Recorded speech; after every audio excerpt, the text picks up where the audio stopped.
નમસ્કાર વિદ્યાર્થી મિત્રો, શ્રી મેટોડા પ્રાઇમરી સ્કૂલ, તાલુકો લોધિકા, જિલ્લો રાજકોટ, વિષય સામાજિક વિજ્ઞાન. આજે આપણે ભણીશું ધોરણ 7 દ્વિતીય સત્ર, પ્રકરણ 6, ભક્તિયુગ, ધાર્મિક સમુદાયો અને વિચારકો. ભારતના મધ્યકાલીન સાંસ્કૃતિક ઘટનાક્રમની એક મહત્વપૂર્ણ ઘટનામાં ભક્તિ અને સૂફી ચળવળનો સમાવેશ થાય છે. સૂફી ચળવળ એટલે મુસ્લિમ સંતો દ્વારા કરવામાં આવેલ ચળવળ. આ ચળવળનો હેતુ કોઈ રાજસત્તા સામે કે રાજકીય લાભ મેળવવા માટેનો ન હતો, પરંતુ તેનો મુખ્ય પ્રયોજન અજ્ઞાન, મિથ્યાચારો, દુઃખ અને યાતનાઓથી પીડિત લોકોનો સાદો, સરળ, ધર્મયુક્ત માર્ગ બતાવવાનો હતો. સંતોએ પોતાના જીવનમાં ચરિતાર્થ કરેલા એટલે કે મેળવેલા ઉપદેશ જનતાને આપતા, તેથી તેનો ઊંડો પ્રભાવ પડતો. ઉદ્ભવ અને વિકાસ. ભારતના ઇતિહાસમાં ભક્તિ અને સૂફી આંદોલનનો ઉદ્ભવ અને વિકાસ થયો. તેના કારણે ધર્મના ઉચ્ચ નીચના ભેદભાવ, માન્યતાઓ, અંધશ્રદ્ધાઓ, વિવિધ ધર્મની વાડાબંધીની અવગણના કરીને ભક્તિ માર્ગના દ્વાર બધા માટે ખોલી નાખ્યા. ભક્તિ અને સૂફી આંદોલનને હિન્દુ મુસ્લિમ સાંસ્કૃતિક સમન્વયને જન્મ આપ્યો અને એક નવા જ યુગની શરૂઆત થઈ. મોટાભાગના સંતો સગુણવાદી હતા. તેઓ ઐક્યને હિમાયતી હતા, એટલે કે એકતામાં માનનારા હતા. આ તમામ સંતો અને ફકીરો ધર્મ અને સંપ્રદાયની એકતામાં માનતા હતા. સામાજિક સમાનતાના પક્ષકાર હતા. તેમના મતે ઈશ્વર નિર્ગુણ, નિરાકાર અને અવર્ણનીય છે. મૂર્તિ પૂજા અને ક્રિયાકાંડના તેઓ વિરોધી હતા. તેમણે લોકોને સાદી ભાષામાં ઉપદેશ આપ્યો. લોકો સમજી શકે તેવી ભાષામાં સાહિત્ય અને પદોની રચના કરી. લોકોની બોલાતી ભાષામાં રચાયેલા આ સાહિત્યો, પદોએ અને સરળ વાણીએ ભારત સમાજના ઐક્યવાદ પ્રસરાવ્યો. તેઓ કહેતા કે બધા ધર્મોનો સાર એક જ છે, ઈશ્વર એક જ છે અને તે બધે વસેલો છે. બધા જ ધર્મનો એક જ માર્ગ છે, ઈશ્વર સાથે અનુરાગ. મુખ્ય સંતો અને તેમની વિચારધારાઓ. શંકરાચાર્યએ દક્ષિણ ભારતમાં ધાર્મિક સુધારણાની પ્રવૃત્તિઓ 8મી સદીમાં શરૂ કરી. તેમના પછી 250 વર્ષ બાદ રામાનુજાચાર્યે ભક્તિ અંગે પ્રેરણા આપી.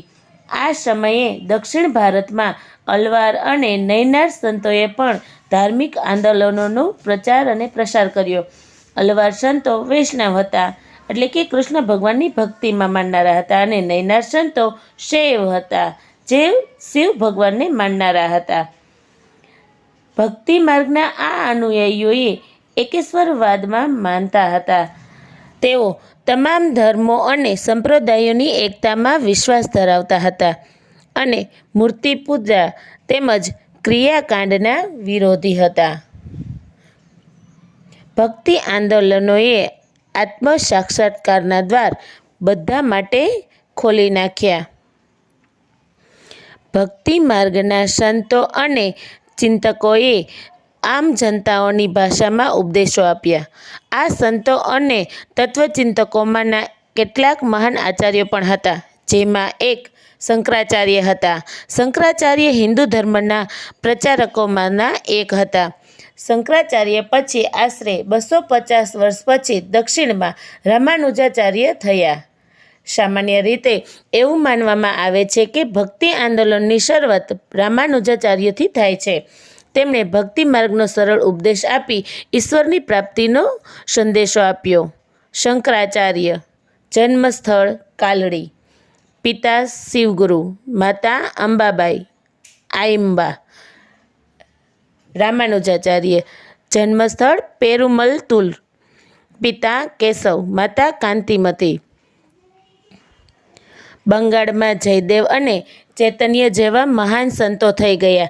ચૈતન્ય મહાપ્રભુએ કૃષ્ણ ભક્તિના ગીતો રચીને બંગાળમાં હરિબોલનો મંત્ર ગુંજતો કર્યો. ઉત્તર ભારતમાં રામાનંદ જેવા મહાન સંતે ભક્તિ આંદોલનના શ્રી ગણેશ કર્યા હતા. એટલે કે શરૂઆત કરી હતી. એકેશ્વર પરમારમાં કબીર સૌથી મહત્વપૂર્ણ સંત હતા. તેઓ વ્યવસાયે વણકર હતા. બીજાક તેમનો કવિત્વ સંગ્રહ છે. શીખોનો પવિત્ર ગ્રંથ ગુરુ ગ્રંથ સાહેબમાં તેમની કવિતાઓનો સમાવેશ કરેલ છે. સંત રૈદાસ તેમના ગુરુભાઈ હતા. તેઓ કબીરની જેમ જ ગૃહસ્થી અને નિગુણ શાખાના સંત હતા. ગુરુ નાનક શીખ ધર્મના સ્થાપક હતા. તેઓ નિર્ગુણ શાખાના સંત હતા. તેમના શિષ્યો શીખ કહેવાતા. ગુરુ ગ્રંથ સાહેબ તેમનો પવિત્ર ગ્રંથ છે. ઉત્તર ભારત અને રાજસ્થાનમાં તુલસીદાસ, સુરદાસ અને મીરાબાઈ વૈષ્ણવ ભક્તિ આંદોલનના મહત્વપૂર્ણ સંતો હતા. તુલસીદાસ યુવાનીમાં જ સાધુ બન્યા હતા. તેમણે રામચરિતમાનસ અને વિનયપત્રિકા જેવા લોકપ્રિય ગ્રંથોની રચના કરી હતી. તુલસીદાસનો ગ્રંથ રામચરિતમાનસ આજે પણ એટલો જ લોકપ્રિય છે. ગુજરાતમાં ભક્તિરસથી પ્રજાને તરબોળ કરવામાં 15મી સદીમાં થઈ ગયેલા સંત નરસિંહ મહેતાનો ફાળો અનન્ય છે. નરસિંહ મહેતા ઈસવીસન 1412 ઈસવીસન 1480 ગુજરાતી ભાષામાં આદિકવિ છે. મૂળ તળાજા ભાવનગરમાં પછી જૂનાગઢ આવી વસેલા. તેમના જ્ઞાન અને ભક્તિપૂર્ણ પદો અને પ્રભાતિયાએ લોકોના જનસમાજ પર ઊંડી અસર કરી છે. નરસિંહ મહેતાનું વૈષ્ણવ ભજન તો તેને રે કહીએ તે ભજન આજે પણ લોકપ્રિય બન્યું છે. તેઓ સંસારી હોવા છતાં સંસારના રંગોથી પર હતા. તેમણે છૂતાછૂત તથા જ્ઞાતિભેદનો વિરોધ કર્યો હતો. તેઓ સૌના ઘરે ભજન કરવા જતાં હરિનું ભજન કરનાર તેમને મન હરિનો જન હતો. પક્ષાપક્ષીમાં નહીં પરમેશ્વર સમદ્રષ્ટિએ સર્વ સમાન. એટલે કે જ્ઞાત જાતના ભેદભાવ વગર બધા માટે સરખી દ્રષ્ટિ રાખવી. તેવું તેમણે કૃષ્ણ ભક્તિનો મહાન મહિમા ગાતા હતા. શ્રી કૃષ્ણની ભક્તિના સહારે મનુષ્ય ગમે તેવી આપત્તિનો પાર કરી શકે છે. તેમનું જીવન આનું ઉત્તમ ઉદાહરણ હતું. તેમના પદો પ્રભાતિયા તરીકે જાણીતા છે. રાજપૂત રાજકુમારી મીરાબાઈ મેળવા રાજવીના પુત્રી હતા. તેમના લગ્ન મેવાડના રાજપરિવારમાં થયા હતા. તે નાનપણથી જ કૃષ્ણ ભક્ત હતા. શ્રી કૃષ્ણને તે ગિરધર ગોપાલના રૂપમાં પૂજતા હતા. મીરાબાઈ એક ભક્ત કવયત્રી હતા. તેમણે ગુજરાતી અને હિન્દી ભાષામાં પદો રચ્યા હતા. તેમણે રચેલા પદ નરસિંહ અને કબીરના પદની જેમ લોકપ્રિય છે. આવા જ એક સંત સુરદાસ હતા. તેમના વલ્ભાચાર્યના શિષ્ય હતા. વ્રજમાં રહીને તેમણે શ્રી કૃષ્ણના પદો રચ્યા હતા. અખિલ બ્રહ્માંડમાં એક જ તું શ્રી હરિ, જુજવે રૂપ અનંત ભાસે. દેહમાં દેવ તું, તેજમાં તત્વ તું, શૂન્યમાં શબ્દ થઈ વેદ વાસે. મુજ અબડાને મ્યોરી મીરાતબાઈ, સાંભળો ઘરેણું મોર સાચું રે. મીરાબાઈ કે પ્રભુ ગિરધર નાગર, હરિને ચરણે જાસુ રે. મુજ અબડાની મીરાબાઈ. મહારાષ્ટ્રના ભક્તિ આંદોલન ઉત્તર ભારતની બરાબર સાથે ચાલતું હતું. પંઢરપુરનું વિઠોબા મંદિર તેમનું મુખ્ય કેન્દ્ર હતું. જ્ઞાનેશ્વર મહારાષ્ટ્રમાં ભક્તિ આંદોલનના શ્રી ગણેશ કર્યા હતા. ફક્ત 15 વર્ષની વયે તેમણે શ્રીમદ ભગવદ્ ગીતા ઉપરની ટીકા જ્ઞાનેશ્વરી લખી હતી. નામદેવ યુવાનીમાં અધર્મ માર્ગે હતા, પરંતુ સાચી વાત સમજાતા તેઓ ધર્મના માર્ગે વળ્યા હતા અને મહારાષ્ટ્રના મહાન સંત ગણાયા. એકનાથ પણ મહારાષ્ટ્રના મહાન સંત હતા. તેઓ ઉચ્ચ નીચના અને નાત જાતના ભેદભાવનો વિરોધ કરતા હતા. તેઓ સૌને સમાન માનતા હતા. તુકારામ પણ મહારાષ્ટ્રના જ એક સંત કવિ હતા. તેમના રચાયેલા અભંગો ખૂબ જ જાણીતા છે. સમર્થ ગુરુ રામદાસ શિવાજીના ગુરુ હતા. તેમણે આધ્યાત્મક અને સાંસારિક જીવનને જોડવાનો પ્રયાસ કર્યો હતો. લોકોના ઉપદેશ આપવા તેમણે દાસબોધ નામના ગ્રંથની રચના કરી હતી. આટલું જાણો. મધ્યકાલીન સંતોનો સમયગાળો. ગુરુ નાનક જન્મ ઈસવીસન 1469, મૃત્યુ ઈસવીસન 1539. તુલસીદાસ જન્મ ઈસવીસન 1532, મૃત્યુ ઈસવીસન 1623.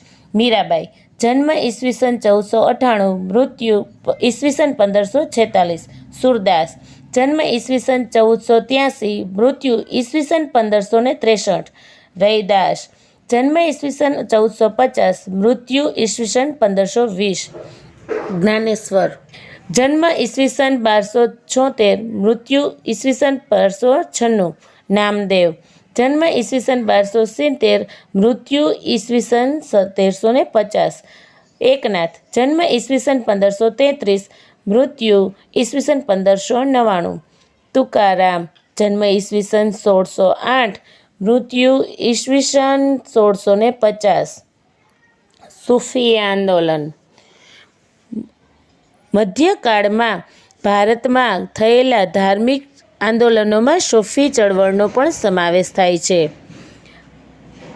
આ ધાર્મિક સામાજિક આંદોલનને હિન્દુ મુસ્લિમ સમન્વયને જન્મ આપ્યો. આમ પણ પ્રાચીન કાળથી જ ભારત વિભિન્ન સંસ્કૃતિઓનો મિલન સ્થળ રહ્યું છે. સૂફી શબ્દ ઇસ્લામના ધાર્મિક વિચારોને વ્યક્ત કરે છે.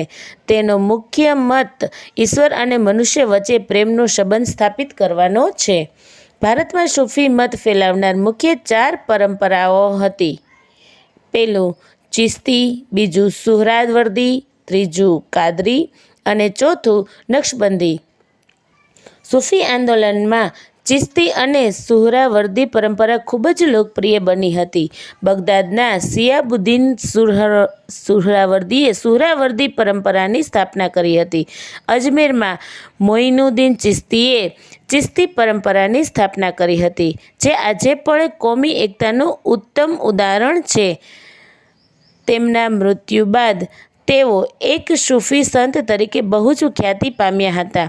મોઇનુદ્દીન ચિશ્તી સિવાય કુતુબુદ્દીન બખ્તિયાર, બાબા ફરીદુદ્દીન ગંજ-એ-શકર, નિઝામુદ્દીન ઔલિયા, ખ્વાજા બકી બિલ્હા અને શેખ અહમદ સરહિંદી મુખ્ય હતા. દક્ષિણ ભારતમાં શેખ બુરહાનુદ્દીન ગરીબ લોકપ્રિય ચિશ્તી સંત હતા. ભક્તિ અને સૂફી આંદોલનોની અસર. ભક્તિ અને સૂફી આંદોલનોના સંતો, આચાર્યો, વિચારકો, ચિશ્તી સંતો વગેરેના ઉપદેશથી સમાજમાં બહારના આડંબરો, ઊંચ નીચના ભેદભાવ, વહેમો, અંધશ્રદ્ધા અને અનેક કુરિવાજો ઉપર અસર થઈ. ધર્મનો સાચો અર્થ સામાન્ય માણસ સમજી શકતો ન હતો, તે હવે સમજવા લાગ્યો. ઈશ્વર સર્વનો છે અને આપણે તેને મેળવી શકીશું, એવી શ્રદ્ધા લોકોમાં પ્રસરાઈ હતી. સાધુ સંતો અને ચિશ્તી સંતોના પ્રયત્નથી ધર્મ વચ્ચેના ભેદભાવ ઓછા થયા. કબીર જેવા સંતોના શિષ્યોમાં હિન્દુ મુસ્લિમોનો સમાવેશ થતો હતો. આ આંદોલનની અસર ઊંચ નીચના ભેદભાવ વગર પડી હતી.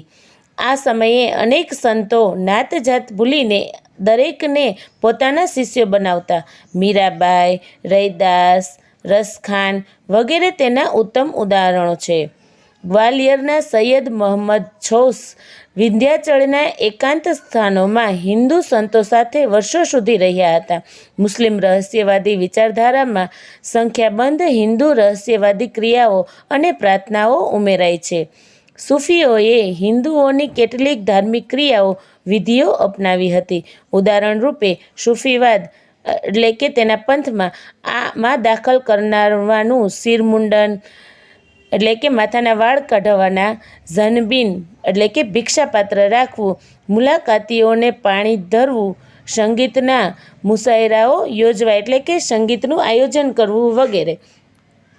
આમ ભક્તિ અને સૂફી આંદોલને સમાજમાં કાયાપલટ કરી હિન્દુ અને મુસ્લિમ સમાજને એક કરવાની વાત કરી. દરેક સંતે સમભાવ, સદાચાર અને ભાઈચારાની વાત કરી. આમ પણ ભારત દેશ અનેક સંસ્કૃતિઓ અને ધર્મનો આશ્રય સ્થાન રહ્યો છે, જેમાં મધ્યકાલીન સંતોએ પોતાના સરળ ઉપદેશથી પ્રાણ પૂર્યા છે. અહીં આ પાઠ પૂર્ણ થાય છે. આભાર.